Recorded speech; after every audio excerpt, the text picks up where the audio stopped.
Hoje a gente tem em mãos um material, olha, fascinante, a Carta aos Romanos, lá no Novo Testamento. Um texto denso, né? Muito, atribuída ao apóstolo Paulo, escrita provavelmente de Corinto, né, para os cristãos que estavam em Roma.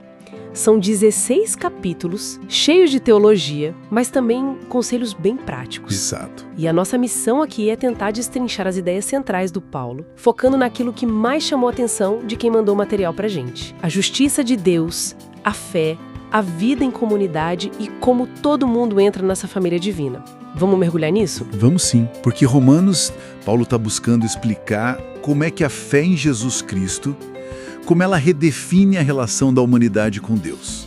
Isso vale tanto para judeus quanto para não-judeus. Certo. Ele vai desde da condição humana universal, sabe? Até as implicações práticas dessa fé no dia a dia.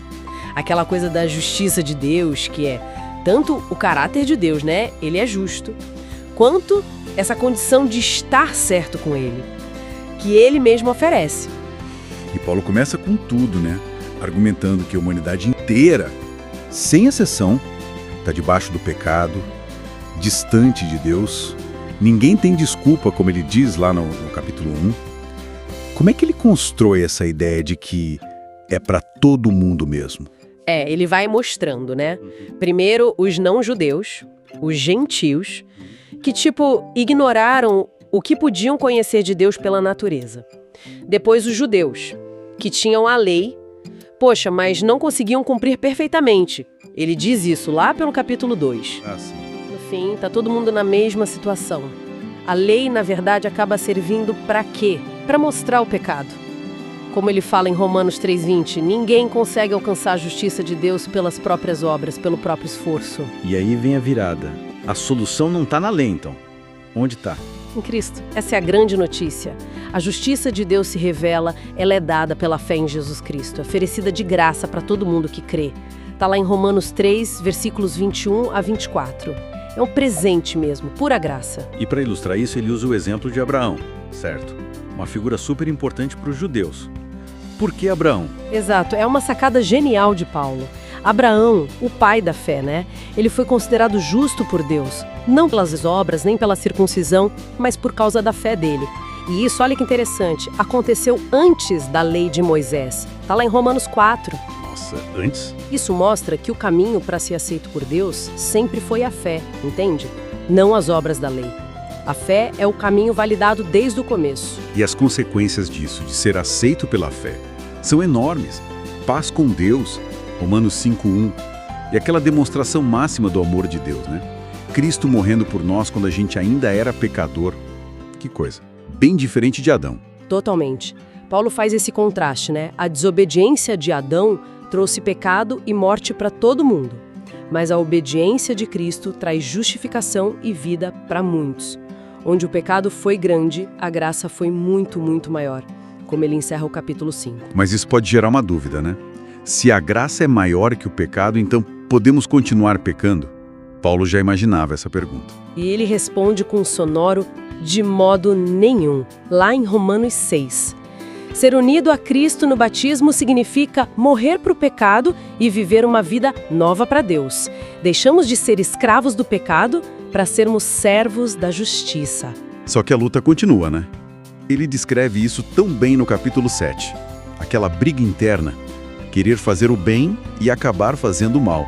Quem nunca? Essa luta é real. Mas a vitória, Paulo aponta, vem pelo Espírito Santo. Isso está no capítulo 8.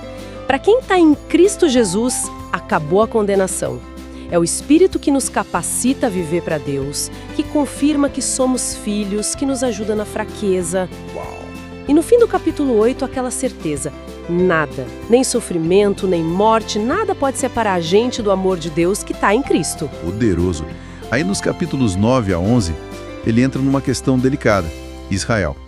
Como fica Israel no plano de Deus, já que muitos não aceitaram Jesus? Ele mostra a dor dele por isso, mas reafirma, Deus é soberano, suas promessas não falham, a aceitação sempre foi pela fé. E isso, de certa forma, abriu a porta para os não-judeus entrarem de vez. A salvação é para todo mundo que invoca o Senhor, judeu ou não judeu. Entendi. E mesmo que Israel tenha tropeçado, Deus não desistiu deles. Paulo usa aquela imagem da oliveira, lembra?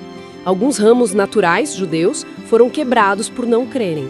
E ramos de oliveira brava, os gentios, foram enxertados pela fé. No fim, o plano de Deus é ter misericórdia de todos. Depois de toda essa teologia densa, como é que ele amarra isso com a vida prática, ali nos capítulos 12 e 13? Bom, a resposta a toda essa graça é se entregar totalmente, né? Oferecer a própria vida como sacrifício vivo para Deus. Ter a mente transformada, usar os dons para servir a comunidade, amar de verdade, buscar a paz, vencer o mal com o bem. Inclui até a relação com o governo? Sim, a orientação é obedecer às autoridades, porque elas foram instituídas por Deus. E ele resume tudo numa coisa só: o amor ao próximo. Amar o próximo cumpre a lei inteira. Aquelas discussões sobre comida, dias especiais, capítulos 14 e 15. Ah, sim. O conselho de Paulo é: não julguem, não desprezem quem pensa diferente nessas questões de consciência.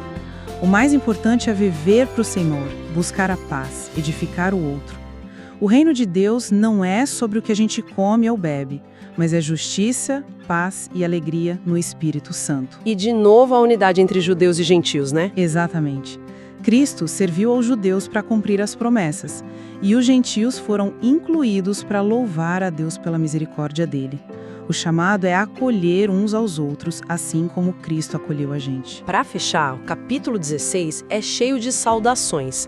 Parece só uma lista de nomes, mas tem algo mais ali, não tem? Com certeza. Mostra como as relações, a comunidade eram importantes. Paulo manda abraço para homens, mulheres, gente que trabalhou com ele, gente que arriscou a vida como Priscila e Áquila. Mostra que cada pessoa ali era valiosa para a igreja.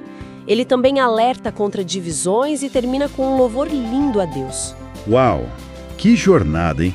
Desde ver que todo mundo precisa da justiça de Deus, passando pela solução que é a fé em Cristo, a vida no Espírito, ver como Deus inclui todo mundo na sua família, até chegar nas dicas práticas para a comunidade. É isso. Romanos mostra que a base é a fé. E essa fé leva a uma vida transformada pelo Espírito, vivida em amor, em unidade, superando as diferenças culturais, as questões de consciência. A justiça de Deus não é só uma ideia, é uma realidade que transforma. E tá aí, para todo mundo. Capítulos 14 e 15, como ela conversa com os desafios que a gente vive hoje, nas nossas comunidades, na sociedade. Uma pergunta fundamental, que nasce direto da profundidade dessa carta.